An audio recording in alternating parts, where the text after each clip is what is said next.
उड़ीसा के पुरी में भगवान सूर्य को समर्पित ये है कोणार्क मंदिर। कोणार्क शब्द कोण और अर्क शब्दों से मिलकर बना है।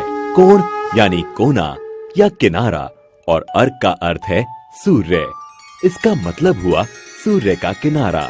उड़ीसा राज्य में ये इकलौता ऐसा ऐतिहासिक स्मारक है जिसे 1984 में यूनेस्को वर्ल्ड हेरिटेज साइट में शामिल किया गया। मंदिर के गहरे रंग के लिए इसे काला पगोडा भी कहा जाता है। इतिहासकार मानते हैं कि ये मंदिर 750 से भी ज्यादा साल पुराना है, जिसका निर्माण 1250 ईस्वी में गंग वंश के राजा नरसिंह देव प्रथम द्वारा कराया गया था। अबुल फजल ने आईने अकबरी में लिखा है कि राजा नरसिंह देव ने 12 सालों के पूरे राजस्व को मंदिर के निर्माण में ही लगा दिया था।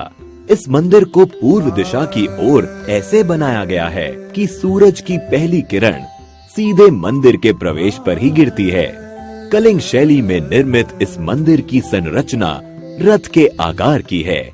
इस रथ में कुल 12 जोड़ी पहिए हैं। एक पहिए का डायामीटर लगभग 3 मीटर का है। ये पहिए मंदिर के मुख्य आकर्षण का केंद्र हैं, क्योंकि ये पहिए घड़ी की तरह समय बताने का काम करते हैं। इसलिए इन पहियों को धूप घड़ी भी कहा जाता है। इन पहियों को आप इंडियन करेंसीज पर भी देख सकते हैं। इसके साथ ही इस रथ में 7 घोड़े भी हैं, जिनको सप्ताह के 7 दिनों का प्रतीक माना जाता है। प्रवेश द्वार पर एक और चीज है जो सबका ध्यान आकर्षित करती है, और वो है द्वार के दोनों तरफ बनी ये मूर्तियाँ।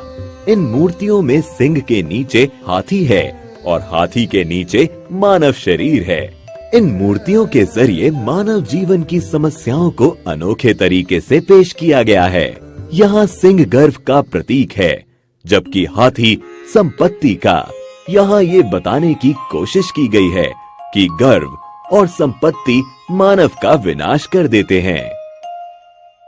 माना जाता है कि मंदिर का निर्माण समुद्र के किनारे किया गया था, लेकिन पिछली 8 शताब्दियों में समुद्र से इसकी दूरी बढ़ती चली गई। कहा जाता है इसके लगभग 2 किलोमीटर उत्तर में चंद्रभागा नाम की नदी भी बहा करती थी, जो अब विलुप्त हो गई है। नदी के वहां होने को भी प्रमाणित किया जा चुका है। मंदिर से जुड़ी एक किंवदंती है कि इसके निर्माण में 1200 कुशल शिल्पियों ने 12 साल तक लगातार काम किया, लेकिन निर्माण कार्य को पूरा नहीं कर पाए। मुख्य आर्किटेक्ट बिसु मोहराना के बेटे धर्मपदा